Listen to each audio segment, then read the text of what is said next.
dia 30 de julho, fim de mês, e essa é mais uma edição do Agrofag no ar. Professor Celso, bom dia, tudo bem com o senhor? Bom dia, Daniela, tudo bem? Um bom dia a todos que nos assistem. Na edição de hoje, você vai acompanhar. A colheita do milho está atrasada em relação ao ano passado.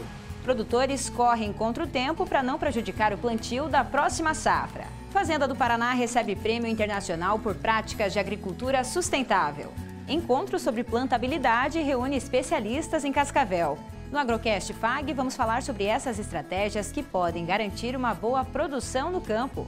Grupo Semeando Juntas promove palestra na Areac. Produtor pergunta onde pode adquirir sementes de feijão e o Agrofag responde. Tem dicas sobre regulagem de pulverizadores. E você vai conhecer o seu Inácio, artesão de Nova Aurora que produz e repara tarrafas. Um trabalho que agora começa a ser feito também por um grupo de mulheres que são psicultoras. Fique com a gente, o programa tá só no início.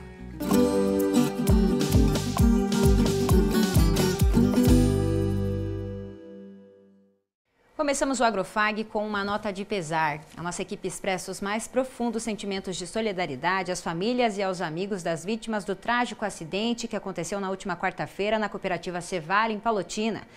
Dias muito difíceis e de tristeza para o agronegócio de todo o Brasil, né, professor Celso? É uma dificuldade, né? Uma grande tristeza, reforçando nossos sentimentos às famílias que perderam seus entes queridos, né? E nós devemos lembrar o seguinte: para ter uma explosão, uma explosão, nós temos que ter três coisas combinando, né? Uma ignição, uma faísca, né? Um carburante, que é o oxigênio, e algo inflamável. Nesse caso é o pó, a poeira do milho, né? A poeira do milho é uma das poeiras mais instáveis, uma das poeiras mais perigosas para se ocorrer uma explosão. Então, todas as medidas, né, preventivas devem ser tomadas para que isso não ocorra, né?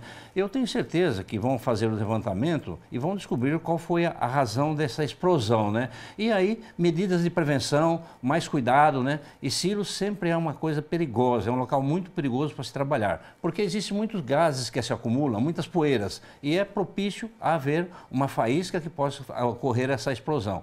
Então, nossos sentimentos a todos e esperamos que descubram as causas e que isso seja exemplo para que não se ocorra mais, né? Ou seja, as prevenções devem ser tomadas para que isso não ocorra. Segundo o DERAL, Departamento de Economia da Secretaria de Agricultura do Paraná, a colheita do milho safrinha no estado chegou a 11%. O levantamento demonstra, na prática, o atraso em relação à colheita do ano passado, que nessa época já estava em 45%. Os produtores agora estão de olho no clima e correm contra o tempo para não prejudicar o plantio da próxima safra. A colheita do milho neste ano enfrentou um atraso considerável em relação aos anos anteriores. E isso tem gerado preocupações entre os agricultores da região. Aqui em Iguatu, no oeste do Paraná, o produtor Marco Antônio está enfrentando essa realidade e só começou a colher agora as primeiras áreas plantadas no dia 3 de fevereiro. Ela está com atraso, Os outros anos, na época dessa, né, já estavam terminando. Agora eu estou começando, né? Então, essas são as primeiras áreas que foi plantada, né? Então, as outras áreas aí, ela vai demorar ainda bastante tempo ainda para a gente estar finalizando ela. Vai um mês ainda, mais de mês até. Com atraso na colheita do milho, surge a preocupação sobre a possibilidade de prejudicar o plantio da próxima cultura, a soja. No entanto, os agricultores acreditam que ainda há tempo para realizar dentro da janela adequada, desde que as condições climáticas cooperem. Acho que ainda vai dar para a gente conseguir chegar, digamos assim, para fazer o plantio, né? Do soja. Acho que vai dar no tempo meio ainda, porque a gente tem tem um mês e meio ainda para poder plantar o soja, né? Então, nesse mês e meio, vamos torcer que o tempo corra bem, dê um bom de sol, né? Daí a gente consegue, vai ser tarde, mas a gente consegue tirar o milho ainda. Dá tempo de plantar o soja tranquilo aí. A lavoura também passou por alguns obstáculos com pragas e doenças, principalmente por conta das cigarrinhas e percevejos. Mas a expectativa de saca por hectare é boa. Pelo que eu estou vendo aqui, né, que eu tô colhendo, é em torno de 120 sacas por hectare. A produtividade tá agradável, tá boa, né? Pelo que ocorreu aí, tá bom. Foi o plantio mais tarde, né? Então tá excelente. Como o preço ainda está bem abaixo do que era esperado, aqui o produtor vai vender uma parte e armazenar o restante em silos de terceiros, na expectativa de uma reviravolta de alta no mercado. Então, esperança, para você ver hoje o mercado já reagiu, né? Desde a semana passada já reagiu um pouco, né? Que estava em torno aí de 43, já foi para 45, agora está 48, né? Hoje foi para 48. Então, vamos torcer que continue reagindo, né? Que continue reagindo aí, que se reagir fica bem melhor, né? De acordo com dados do último boletim do DERAL, a colheita do milho segunda safra está em 11% no estado do Paraná. Em julho do ano passado, neste mesmo período, estava em 45%, uma diferença significativa. Para o engenheiro agrônomo e gerente da Fazenda Escola do Centro FAG, Helmut Bley, quem fez o plantio mais tardio, em março, por exemplo, é que precisa se preocupar com o prazo. Bom, esse plantio de março, o produtor já sabe, né, que vai ter uma produtividade menor, né, porque à medida que vai avançando, cada dia que avança, o ideal é plantar aqui na nossa região até 15 de fevereiro. Né? A partir de 15 de fevereiro, todo dia vai perdendo um pouco de produtividade em função só da época. Né? Pode fazer o melhor manejo, mas só pela época vai perder produtividade em função de luminosidade, temperatura. Né? E esse pessoal, esses agricultores, aí, os produtores que plantaram em março, já estão conscientes que vão ter uma diminuição de produtividade em relação ao plantio de fevereiro. Temos aí o problema de mercado também, que vamos ter um excesso de milho sendo ofertado agora na colheita, então o preço assim, está muito desfavorável também em relação aos custos, né? Então agora a gente espera talvez comercializar esse milho bem mais para frente para fugir desse período aí que o preço também vai ser muito pressionado em função dessa boa safra que se aproxima. Né? A data ideal para o plantio da próxima cultura já é na primeira semana de setembro. Com isso, o produtor precisa ter um certo cuidado com o manejo de herbicidas residuais durante esse prazo de janela. O milho do verão, que nós também plantamos milho verão, né, já inicia na primeira semana de setembro, a gente já começa o plantio de milho, e o soja a partir do dia 11, se não me engano, que é o zoneamento, né? 11 ou 12, não estou bem lembrado agora, mas a partir da segunda segunda semana de setembro, o pessoal já começa o plantio de soja. Né? Então, vai ficar um período curto ali entre a colheita do milho e o plantio do soja. Então, aqueles manejos com herbicidas residuais que deixam que tem um prazo de carência mais prolongado, que não posso plantar soja logo em seguida, nós vamos ter que ter um certo cuidado com o uso desses herbicidas aí também para não prejudicar a soja que vem em seguida. Né? Então, professor Celso, atrasou o plantio e agora a colheita está atrasada também, né? Nós tivemos um plantio atrasado, né? E aí depois entramos num período mais frio. Nós sabemos que o milho ele se desenvolve pelo acúmulo de calor, né? Então não teve tanto calor assim. Ele vai prolongou um pouco mais no campo, né? Isso pode afetar um pouquinho a qualidade do grão, né? E talvez até a produtividade, porque quando plantaram mais cedo o milho produz mais, né? E agora o agricultor tem que ter aqueles manejos especiais, né? Para não afetar o produto lá na frente que vai ser a soja, que vai ser plantado, né? Então um cuidado mais especial, um manejo especial, né? E a gente espera que tudo corra bem. Isso mesmo. E agora é hora do Agrofag pelo Brasil.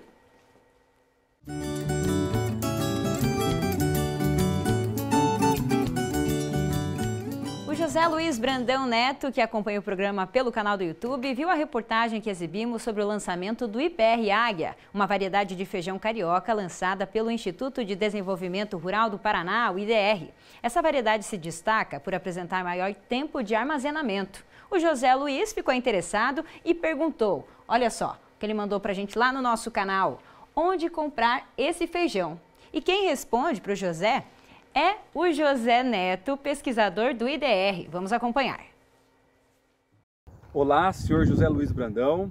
Aqui é o José Neto, seu xará, do IDR Paraná, aqui de Londrina. Com relação à sua pergunta, né, em qual empresa o senhor pode adquirir a semente da cultivar IPR Águia, a cultivar IPR Águia ela foi lançada pelo IDR Paraná no começo agora de 2023. É uma cultivar do grupo comercial Carioca, de ciclo médio, que tem como principal diferencial a tecnologia estoque. Essa tecnologia tem duas características, que é o escurecimento lento dos grãos após a colheita e a tolerância ao avermelhamento dos grãos quando ocorre chuva próximo ao momento da colheita. Essa cultivar, por ter sido lançada esse ano, ela está atualmente em fase de produção de semente certificada. com diversos parceiros comerciais do IDR Paraná, multiplicadores, né, de semente certificada, espalhados pelo Brasil. A nossa expectativa é que a semente da cultivar IPR Águia chegue, né, para os agricultores já nessa safra, com maior volume na segunda safra, ou seja, pensando então no início de 2024. Se o senhor quiser, né, obter o contato direto desses parceiros multiplicadores de semente, o senhor pode acessar o site do IDR Paraná na aba de negócios, ou então enviar também um WhatsApp para o setor de comercialização do IDR Paraná. Nós agradecemos o contato do senhor e estamos à disposição dos agricultores. Muito bem, abraço José, a gente agradece pela participação e para quem também se interessou por essa variedade de feijão, aqui vai uma dica. No site do IDR tem uma lista de parceiros que comercializam as sementes. O QR Code está na tela, é só você apontar o seu celular. E mais informações podem ser obtidas pelo WhatsApp 43991845992. E se você é produtor rural que nos acompanha por todo o Brasil, também deseja informações sobre cultivos, tem dúvidas sobre algum tipo de manejo, mande a sua pergunta para a gente. Você pode fazer isso no nosso canal no YouTube, que é o programa Agrofag. Aliás, no canal estão todas as reportagens produzidas que podem ser assistidas a qualquer momento.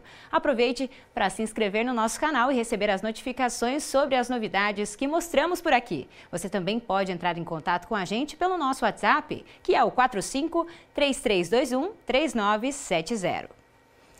Uma atividade prática de regulagem de pulverizadores reuniu estudantes dos colégios agrícolas de Toledo e de Cascavel. Foi na Fazenda Escola da FAG. Confira. Os novos equipamentos presentes no campo exigem que os futuros profissionais de agronomia busquem especialização. Foi o que turmas dos colégios agrícolas de Toledo e de Cascavel viram em uma atividade prática do estágio na Fazenda Escola da FAG. Os estudantes aprenderam a como aferir pontas de um pulverizador com o uso de um manômetro digital. O aparelho otimiza os processos da regulagem. Um exemplo é a verificação do desgaste das pontas do equipamento, como explica a engenheira agrônoma Dandara Pérez. Antigamente, esse processo de aferir quanto de água estava caindo em cada ponta de pulverização, ele era feito com o uso de canecos. Então era um método mais tradicional, em que você tinha que coletar, né, a quantidade de água de cada ponta e pesar ou medir essa quantidade de água.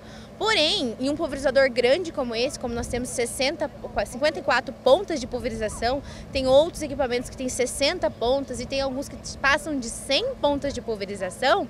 Esse processo, então, aqui está sendo feito com o Spray Flow, que é um equipamento que faz esse mesmo processo que seria o manual, só que de uma forma digital. Então, ele é um equipamento que você acopla na ponta de pulverização e ali você vê quantos litros por minuto de água está caindo. Então, a partir do momento que eu faço esse procedimento na barra inteira, quer dizer, em todas as pontas de pulverização, eu vou saber, então, quantos litros por minuto eu tenho caindo no total da barra. E deste modo, né, que eu posso ver ali se a minha ponta está desgastada, se ela está entupida, no relatório que sai depois da aferição do equipamento, porque ele é diretamente ligado a um aplicativo do pulverizador. Na prática, a agrônoma também os orientou a como aumentar a vida útil das pontas. Para dar mais longevidade às pontas de pulverização, eu indico que ele acompanhe as instruções do catálogo das pontas. Então eu tenho a ponta de pulverização lá do catálogo, né? Lá está estimado com que velocidade eu devo andar e com que pressão eu tenho que colocar. Então eu tenho que, respeitando a pressão de trabalho daquela ponta, eu vou dar mais longevidade a essa ponta de pulverização.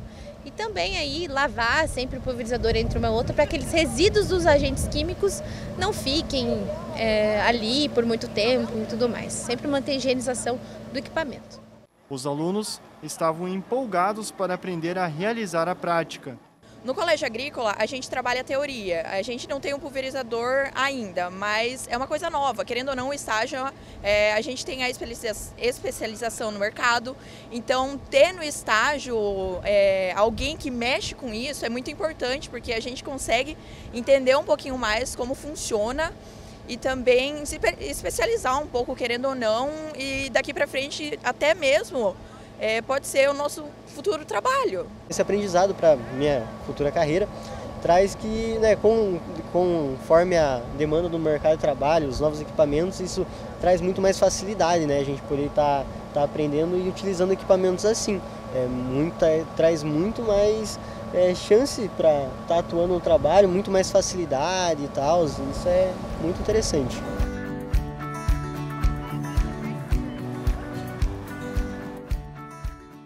Professor Celso, então, como a gente acompanhou, é fundamental fazer a regulagem nos bicos dos pulverizadores sempre que possível, né? Correto. Não só regular dos bicos. Nós temos equipamentos mais antigos, mais modernos, né?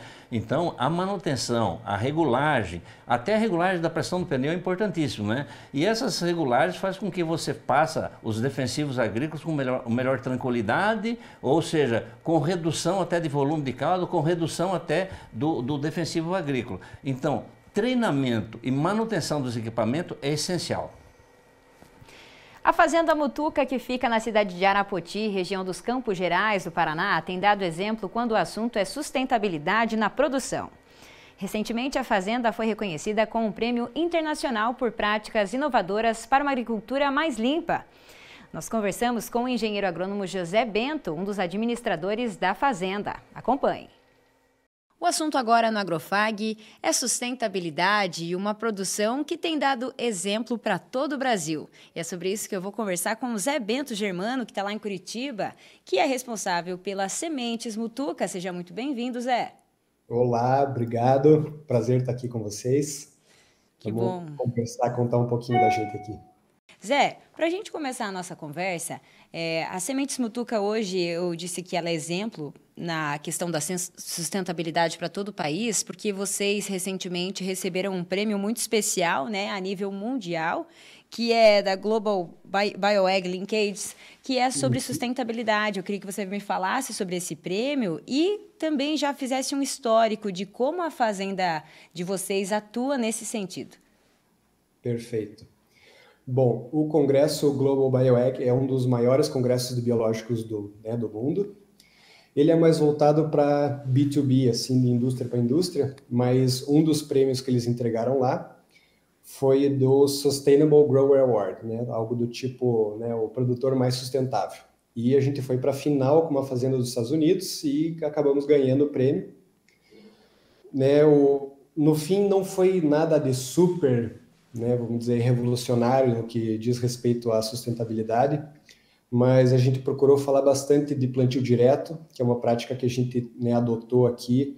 Tem áreas com quase 40 anos de plantio direto, que vem trazendo bastante estabilidade, né, para a nossa produção, ainda mais nesses anos com clima, né, um pouquinho mais fora do padrão. Então, imagino que a parte, né, produtiva está bem, né, bem ancorada nesse tipo de prática. Vem conversando bastante com a agricultura regenerativa, né, que é algo que está sendo, né, vem sendo falado bastante ultimamente. Para a parte, vamos dizer, né, social, a gente busca, né, muito valorizar as pessoas dentro da empresa. E diria que na parte de governança e sucessão, né, a empresa é 4ª geração já, e a gente sabe que isso é muito difícil, empresa, né, especialmente no meio rural, chegar à 4ª geração, né, com harmonia na família, com pessoas querendo estar desempenhando um papel no negócio, e mesmo aquelas que não estão participando, elas conhecem bem quais são os deveres. E é isso que tem trazido bastante sucesso para a gente, né? Mudança de mercado, de expectativas dos clientes e tudo mais. Eu acho que nesse sentido é interessante a gente contextualizar também. A Fazenda Mutuca está localizada em Arapoti, na região dos Campos Gerais, aqui no Paraná. E o forte de vocês é tanto a produção de sementes quanto a produção de grãos comerciais. Qual é o principal foco, verão e inverno? Conta para quem está nos acompanhando. Tá. Hoje a gente tem perto de 2.800 hectares de área plantada. Na nossa produção entra aí rotação com milho, trigo, soja, feijão, culturas de cobertura também, mix de coberturas tem entrado bastante também no nosso esquema de rotação.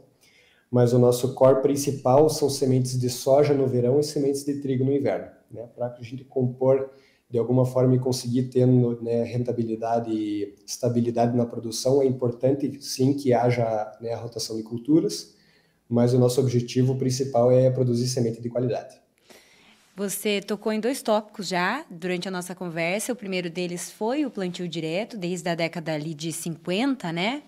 Mais ou menos, que a fazenda já tem esse tipo de produção. Agora, a rotação de culturas e, além disso, quais são os outros fatores que fazem com que a produção seja bem encaminhada, que vocês tenham esses ótimos resultados, Zé? O uso dos biológicos tem entrado com bastante afinco na nossa produção. Já faz 4 anos que a gente está usando, né, biológicos com força mesmo. Hoje a gente já usa em 100% da área comercial. E, mais uma vez, né, ajuda, né, na manutenção da matéria orgânica. Hoje em dia se fala bastante em agricultura regenerativa, né, que é o uso do solo como um sistema e não simplesmente a gente aplicar um produto para resolver um problema, seja ele adubo, seja ele um defensivo. Então, a gente criar cada vez mais condições para que aquele sistema de solo, planta e atmosfera consigam trabalhar, né, em conjunto para, né, produzir uma planta saudável, que seja capaz de se defender e de se nutrir. Eu vejo que vocês também têm um trabalho bem especial nas redes sociais, divulgando todas as práticas que vocês têm aí, né? Até orientando junto com profissionais parceiros que fazem o trabalho na Fazenda Mutuca. Vocês têm nas redes sociais bastante divulgação, né, de tudo isso. Isso tem feito com que pessoas, de repente, compartilhem o que elas aprenderam com vocês? Você tem sentido esse feedback das pessoas que acompanham as redes sociais da Mutuca? Muito. Né, o nosso intuito não é ser professor de nada, é dizer que a gente sabe mais que outros, né? O nosso intuito é só compartilhar o conhecimento, porque a gente sabe, né, eu acredito muito que na agricultura a gente não tem concorrente, né? Eu não tenho por que esconder nada do meu vizinho, nada de outro produtor de sementes, inclusive, porque, né, o agro aqui é Brasil inteiro, então todo mundo tem que se dar bem. Zé, a gente agradece pela sua participação aqui conosco no AgroFag, compartilhou várias ideias bacanas aí da fazenda de vocês e da produção. E até a próxima oportunidade para compartilhar e seguir fazendo uma agricultura mais sustentável pelo Brasil. Show demais. Agradeço a oportunidade mais uma vez, agradeço o pessoal que está participando junto aí e estamos à disposição sempre. Confira agora os preços do mercado agrícola.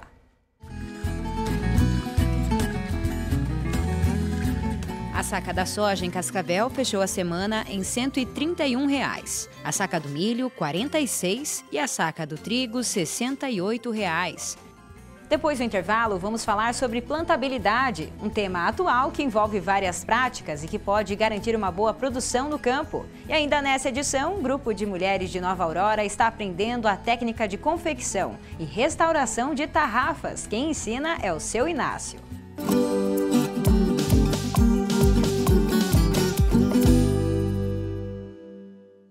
Hospital Veterinário FAG, para todos os bichos, todos os horários. Tigres, leões, cavalos, gatinhos ou dogs, pássaros, jacarés, ratinhos ou cobras. O HVet FAG é o maior hospital veterinário do Paraná, o único a oferecer atendimento 24 horas para qualquer animal, independente da complexidade. Conheça nosso Clube do Mascote, vantagens exclusivas para pets e animais exóticos. Se você ama, nós cuidamos. Hospital Veterinário Centro FAG, Cascavel, ligue pra gente, 4533213772. Colégio FAG Bilíngue. Somos uma escola sedimentada em valores familiares, focada na excelência da qualidade no ensino. Surpreenda-se com nossa estrutura padrão internacional. 120 laboratórios de ensino de última geração, hortas, fazenda, trilha ecológica, 8 parques externos e 2 internos, centro multiesportivo, auditórios e muito mais. Agende sua visita. Estamos prontos para receber você e sua família. Colégio FAG Bilíngue. A universidade começa aqui.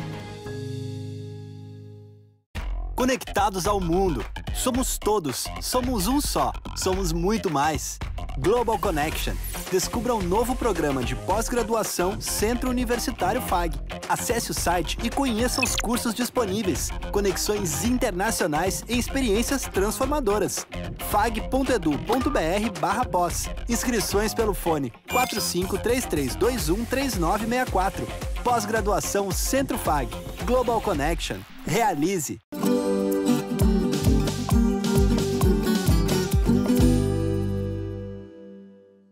Estamos de volta. Quem trabalha com o campo sabe que na hora do plantio, uma série de técnicas precisam ser aplicadas para o bom desempenho das lavouras. E isso tem um nome: plantabilidade. Para discutir essas estratégias, especialistas promovem um encontro que percorre diversas regiões do Brasil. É o Arena da Plantabilidade, que essa semana foi realizado em Cascavel. Como escolher o disco certo para a plantadeira? Qual o espaço adequado para a distribuição de sementes? E quando é o momento certo para fazer a manutenção dos maquinários? Essas foram algumas das perguntas esclarecidas durante o Arena da Plantabilidade, evento que conta com uma série de palestras sobre o tema e que nessa semana chegou a Cascavel, no anfiteatro do Centro FAG. Adianta eu ter a melhor semente, com o melhor dosador, e eu não fizer manutenção? Olha como que nosso plantio fica. Tem como? Olha o carrinho. O conceito de plantabilidade, aliás, como mostraram os especialistas, vai muito além da distribuição adequada das sementes na área de plantio. Nós podemos entender que para uma alta produtividade, 70% a 80% do que a gente está falando é no período que nós chamamos de estabelecimento inicial. Então ele parte do atributos relacionados ao solo, à semente e qualidade do plantio. A aplicação de defensivo, tudo bem, é tão importante quanto, né? Mas eu preciso entender que dos agentes que são os componentes de produtividade de alto rendimento, a maior parte deles está no estabelecimento. Então é ali que eu defino realmente se o potencial daquela semente, o potencial genético que a gente tem, ele vai conseguir de fato ser expressado ao longo dessa caminhada, né? Seja da cultura da soja, do milho, do trigo, do algodão, qualquer cultura delas. A exemplo de quem busca os melhores resultados para as lavouras, o Mário reforçou que os conceitos demonstrados no evento podem favorecer o máximo potencial produtivo das culturas. Ficou claro que, em primeiro lugar, manutenção do equipamento que o agricultor utiliza no dia a dia é extremamente importante para você ter uma lavoura muito bem estabelecida. O plantio é o que vai te mostrar o poder de produtividade lá no final. Então é o principal atividade na agricultura. O agricultor, quando ele coloca a semente no solo, ele coloca na quantidade certa, é dinheiro que ele está economizando. Porque, que nem o professor comentou, 1, 2, 3 sementes a mais é reais por hectare, que você está colocando no solo, e a planta não vai expressar a produtividade que ela tem ali naquela genética que está dentro da semente. Então, é importantíssimo. Então, como a gente conferiu, o Arena da Plantabilidade trouxe uma série de estratégias que fazem toda a diferença para a produção, né, professor? Com certeza, Antonella. Veja bem, de acordo com os marcontes da Embrapa, a produtividade, a plantabilidade nada mais é que a precisão no momento do plantio. Então, antigamente você tinha plantadeiras mais antigas que era difícil regular. Hoje, com essas plantadeiras modernas, a gente consegue fazer uma regulagem completa do plantio, desde a distribuição equidistante das sementes, até a profundidade. Isso é importante porque você vai fazer com que a planta promova ou expresse seu potencial genético. E isso faz com que a produtividade se mantenha ou se eleva. E aí a produtividade e a plantabilidade é a chave do sucesso. Isso mesmo. Professor, e nós aproveitamos a presença desses especialistas aqui em Cascavel para gravar um episódio do nosso Agrocast FAG. A conversa foi com o Paulo Arbex, que é especialista em mecanização e plantabilidade de grandes culturas. Vamos assistir um trecho desse bate-papo que traz dicas importantes para os agricultores. Olha só.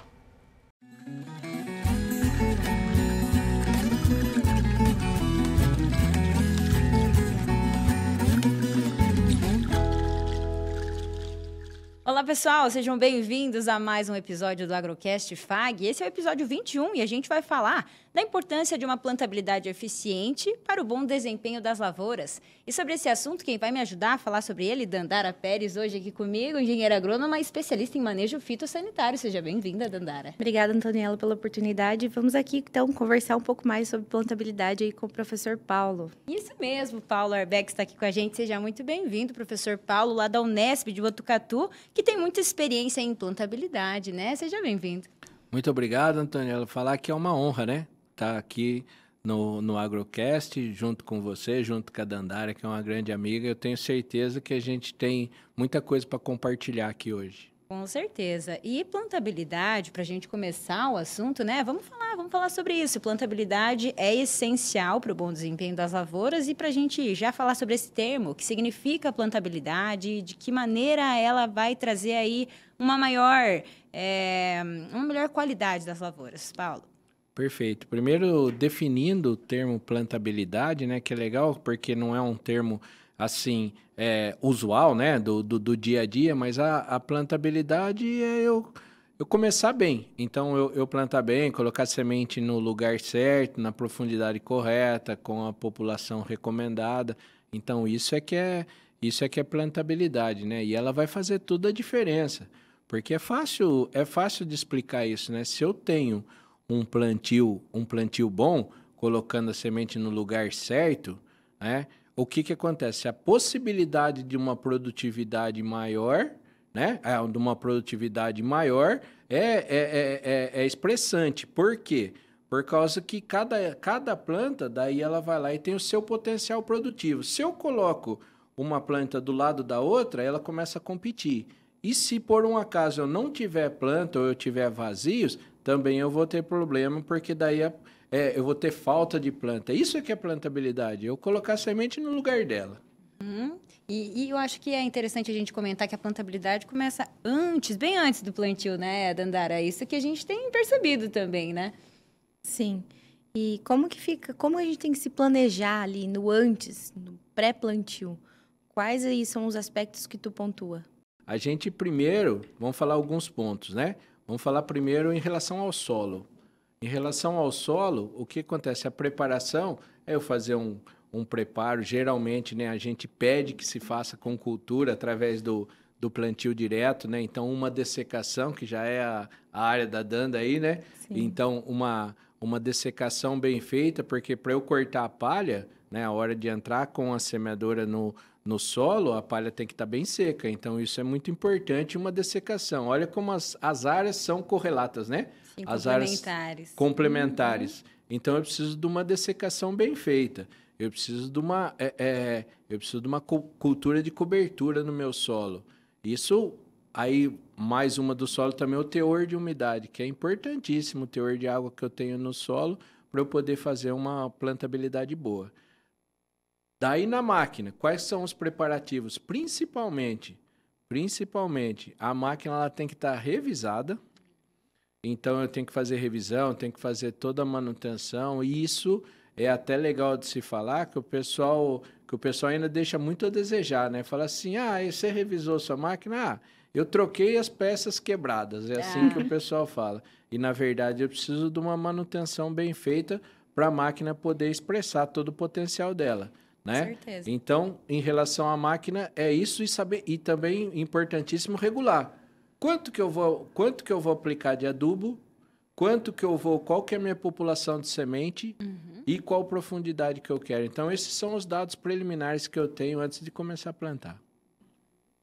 Eu tenho uma pergunta para ti.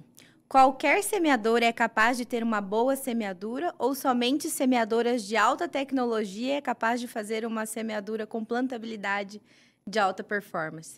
Essa pergunta é uma das que eu mais respondo, né? E assim, eu posso falar tranquilamente que meu irmão é vendedor de máquinas. E o pessoal acha que só uma semeadora uma plantadeira de alta tecnologia vai fazer um plantio bom. Não, engano, tá? O que a semeadora precisa? Ela precisa estar com a manutenção em dia. Isso é básico.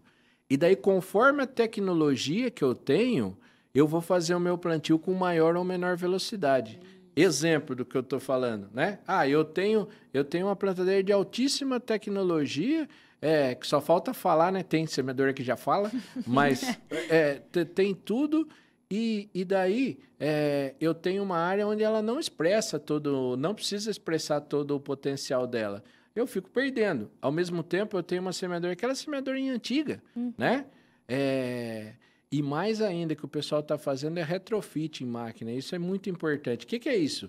Eu trocar algumas peças, colocar alguma tecnologia nessa máquina antiga minha, eu consigo um plantio de excelência, né? Tudo é regulagem e manutenção de máquina em termos de plantabilidade.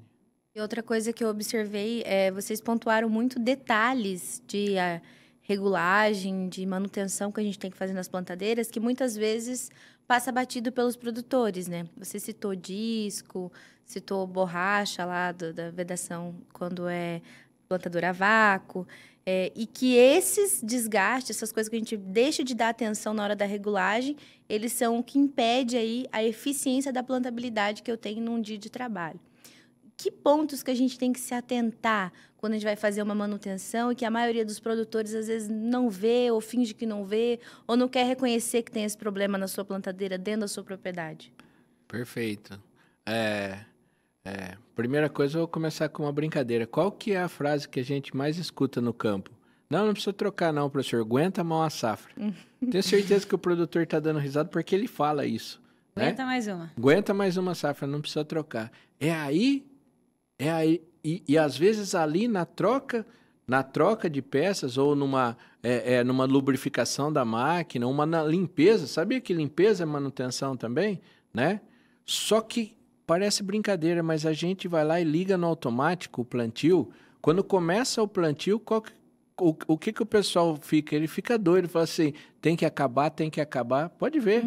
Comecei o plantio, ele já está pensando em acabar. Por causa dessa janela pequena, então eu tenho que correr. E, na verdade, eu preciso da manutenção, né?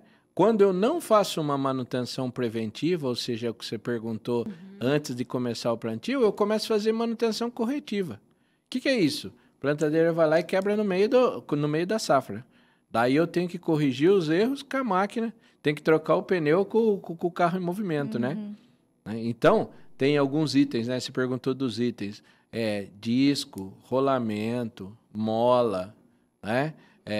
A borracha de vedação, lá, pneu, tudo que você vê de manutenção, assim, manutenção básica, a hora que você vai ver na plantadeira tem alguma coisa a desejar ainda.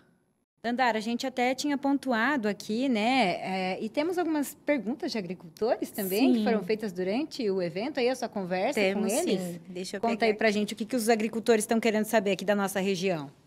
Eu tenho uma pergunta do Carlos Diogo Scherer, do município de Guaíra. Ele fez uma pergunta assim. Disco tipo guilhotina, com sucador e disco junto. Qual a real eficiência desse sistema?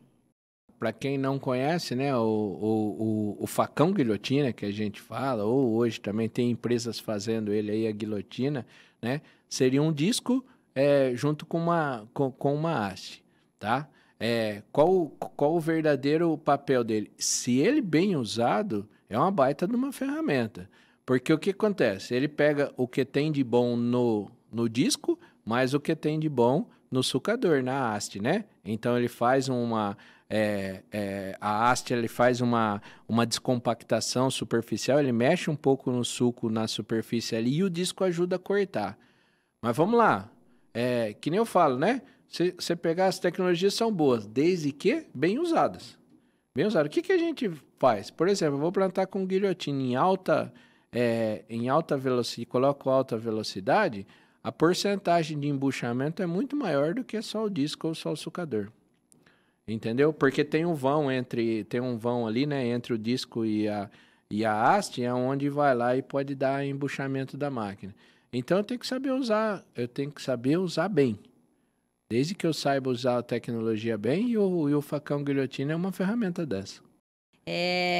Para ter eficiência, o que o produtor não pode deixar de fazer? Já falamos vários, mas para a gente finalizar. Para ter eficiência da máquina com a manutenção em dia, máquina regulada, principalmente quando fala de regulagem, a gente tem que regular muito bem o disco de corte, que vai ser o nosso carro principal, é o que faz o primeiro contato com a cultura, né, que vai ter que cortar a palha. Então, a máquina bem regulada. Insumos de qualidade, isso vai fazer toda a diferença. Eu não sou vendedor de insumos, eu não sou vendedor de semente nem de fertilizante. Só que o que acontece? A gente sabe que um insumo de qualidade faz toda a diferença.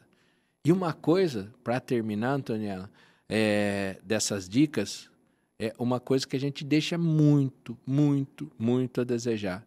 Capacitação e treinamento de quem está trabalhando.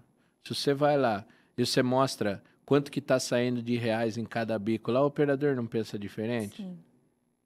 É a mesma coisa no plantio. A hora que ele vê que um simples ajuste na máquina vai fazer toda a diferença na produtividade dele, ele pensa duas vezes, eu tenho certeza que ele começa a fazer o correto. E isso eu só vou ganhando com com treinamento, com capacitação. Então, a dica principal é essa, fazer capacitação da minha equipe. A gente agradece a sua participação, esperamos vocês para os próximos episódios. Vou pedir para os meninos para a gente cortar na 2, para todo mundo dar um tchau para quem nos acompanhou até aqui. Tchau, tchau, pessoal. Até a próxima. A gente agradece ao professor Paulo Arbex, foi realmente uma conversa muito interessante. E se você ficou curioso sobre esse tema, a entrevista completa já está publicada no nosso canal no YouTube. É só acessar o QR Code ou clicar no card que está no canto superior direito da tela. Veja agora como ficam as condições do tempo para os próximos dias. A instabilidade dá espaço para o tempo firme e a baixa nebulosidade em grande parte do Paraná, de hoje até a próxima semana. Em Cascavel, o domingo amanheceu com sensação agradável, termômetros registram mínima próxima dos 14 graus. De hoje até quarta-feira, as condições seguem as mesmas, com céu claro e a presença constante de sol e de tempo firme. Temperatura mínima ao longo dos dias é de 14 e a máxima é de 25 graus em Cascavel. Já em Realeza, o tempo segue sem instabilidade também. O sol prevalece e as temperaturas permanecem amenas na cidade. 14 graus é a mínima e a máxima pode chegar aos 26 até quarta-feira. E em Guaraniaçu, tempo estável, céu limpo e temperaturas que se elevam ao longo do dia hoje. Pela manhã, o dia começa mais frio, na casa dos 13 graus. E no restante desse domingo, temperaturas podem variar, chegando até os 23. Os próximos dias seguem com céu claro e poucas nuvens. Mínima de 13 e máxima de 24 graus. No próximo bloco, produção de tarrafas para a piscicultura. Trabalho artesanal que exige paciência e dedicação.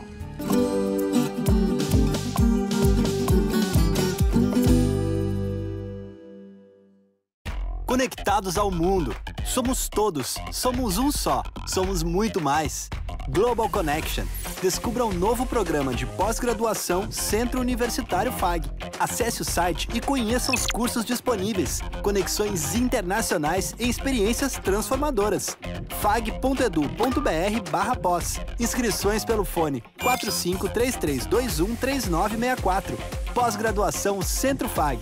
Global Connection. Realize. Hospital Veterinário FAG, para todos os bichos, todos os horários. Tigres, leões, cavalos, gatinhos ou dogs, pássaros, jacarés, ratinhos ou cobras. O HVET FAG é o maior hospital veterinário do Paraná, o único a oferecer atendimento 24 horas para qualquer animal, independente da complexidade. Conheça nosso Clube do Mascote, vantagens exclusivas para pets e animais exóticos. Se você ama, nós cuidamos. Hospital Veterinário Centro FAG, Cascavel, ligue pra gente, 4533213772. Colégio FAG Bilíngue. Somos uma escola sedimentada em valores familiares, focada na excelência da qualidade no ensino. Surpreenda-se com nossa estrutura padrão internacional. 120 laboratórios de ensino de última geração, hortas, fazenda, trilha ecológica, 8 parques externos e 2 internos, centro multiesportivo, auditórios e muito mais. Agende sua visita. Estamos prontos para receber você e sua família. Colégio FAG Bilíngue. A universidade começa aqui.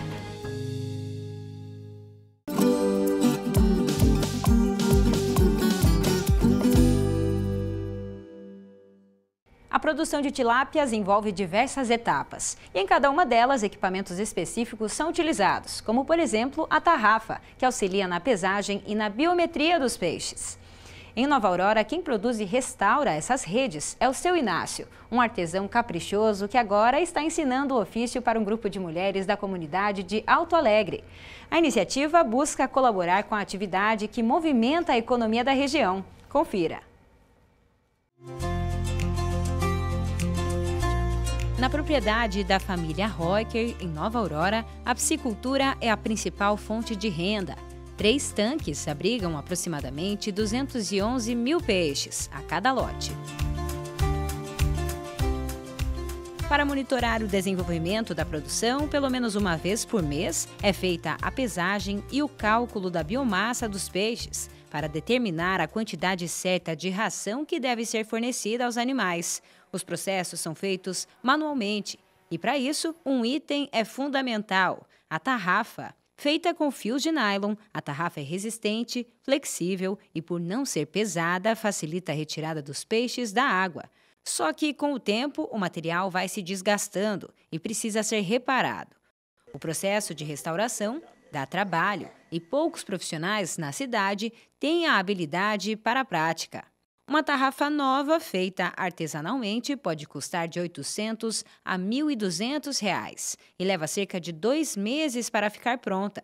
Diante dessa realidade, na comunidade de Alto Alegre, um grupo de mulheres iniciou um projeto voltado para o conserto e a confecção de tarrafas.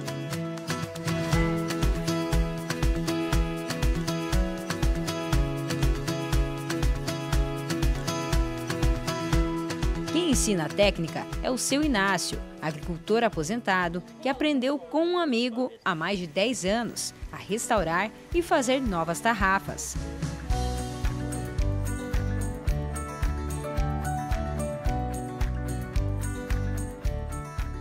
Eu vou conversar agora com o seu Inácio Alves, que é um artesão, ex-agricultor aqui da cidade, né, seu Inácio? Seja muito bem-vindo. Sim, obrigado. Muito bem. Seu Inácio, quando o senhor começou a trabalhar com as tarrafas? Faz uns 10, 12 anos atrás, né? Comecei a aprender. Ficou difícil de trabalhar na lavoura, daí eu não podia mais pelas forças.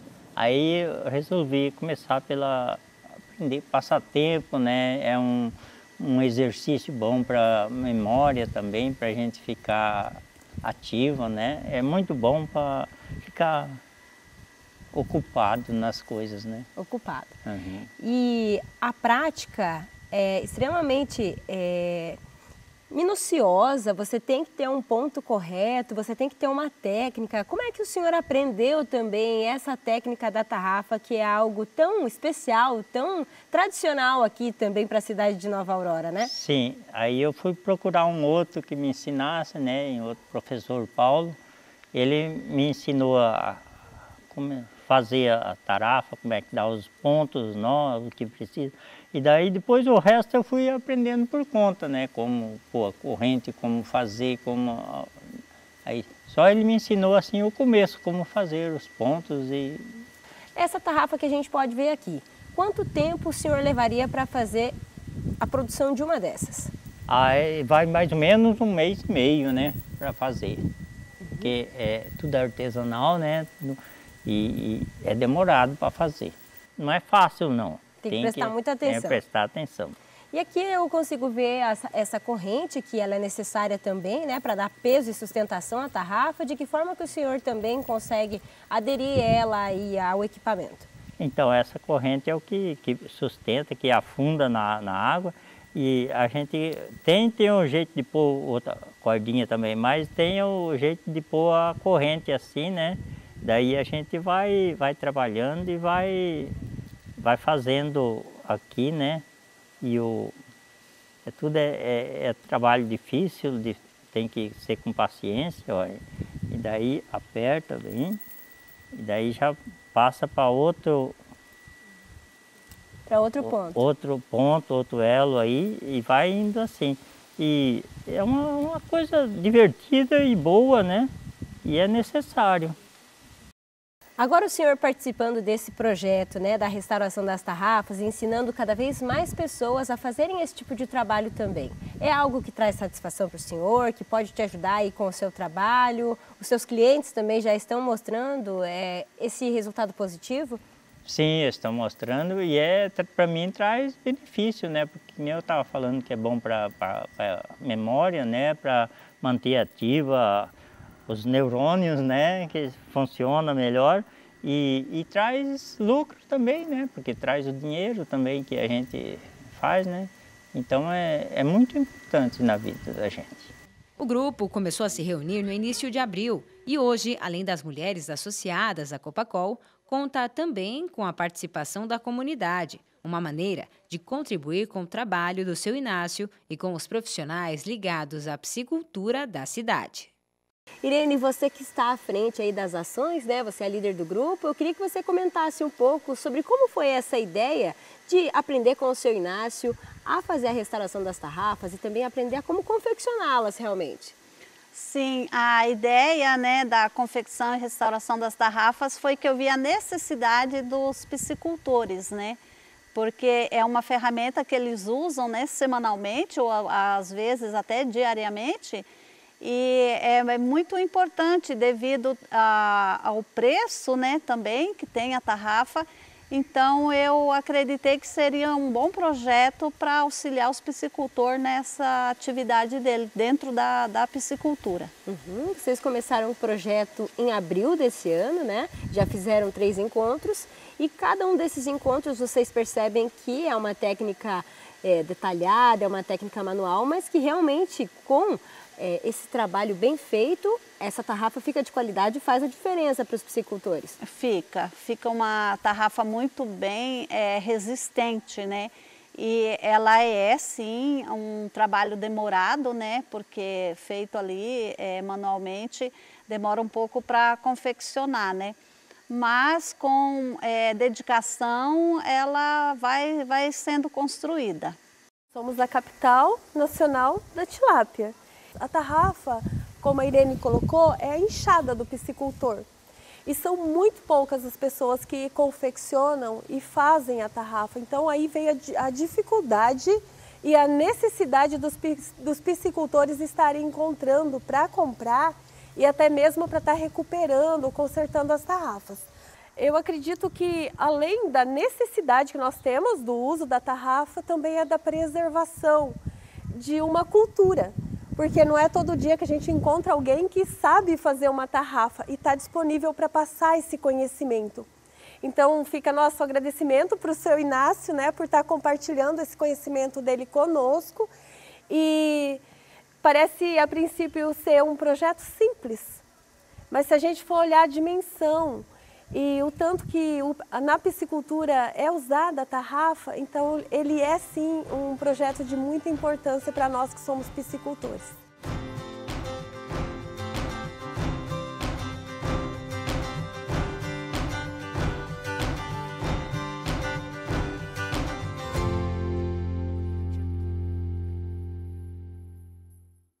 Foi realizada nessa semana a 3ª edição do Semeando Juntas, evento que reúne profissionais ligadas a diferentes áreas do setor rural de Cascavel e região. O grupo debate temas fundamentais para o agronegócio e dessa vez o assunto foi o mercado financeiro das commodities. 30 profissionais participaram do encontro mensal organizado na Associação dos Engenheiros Agrônomos de Cascavel. A palestra da vez contou com a participação da analista de commodities da XP Investimentos, Marta Matsumura. A intenção minha, quando eu comecei a falar com as meninas aqui, é de levar justamente a educação e a informação no mercado financeiro e como isso pode ajudá-las a negociar no mercado físico de uma maneira mais inteligente e mais efetiva, né, que traga resultados melhores, com maior eficiência, né, nas negociações. Esse é o meu papel aqui como analista, né, de mercado, olhar o cenário como um todo, tentar limpar o máximo de viés e olhar para o que está acontecendo e trabalhar com as informações que a gente tem hoje, agora. A gente está vivendo um cenário muito difícil para o produtor esse ano. Do final de março para cá os preços caíram muito. E embora os preços do soja já tenham atingido em dólar patamares muito altos, como a gente viu no começo desse ano, no final do ano passado, o câmbio não está acompanhando essa conta. Então a conversão está ficando muito difícil, né? O custo de produção lá atrás foi muito alto. Hoje o produtor está tendo que lidar com preços muito baixos. Muitos ainda precisam vender, ainda tirar um dinheiro do bolso para cumprir com obrigações financeiras. Então a minha ideia aqui, a nossa ideia, né, XP junto com a SVN aqui, para falar com essas mulheres maravilhosas do agro, é de mostrar essa inteligência que a gente tem de mercado financeiro para juntar com a inteligência que elas têm aqui do mercado físico, agro, e ajudá-las a negociar cada vez melhor usando essa ferramenta dentro do mercado financeiro. A especialista esclareceu como opera o mercado financeiro das principais commodities. Ela também trouxe dicas para as participantes sobre quais os caminhos mais eficientes para favorecer a proteção de investimentos e alcançar mais oportunidades na compra e na venda de produtos do agronegócio. Saiba como encerraram os preços da proteína animal no agromercado.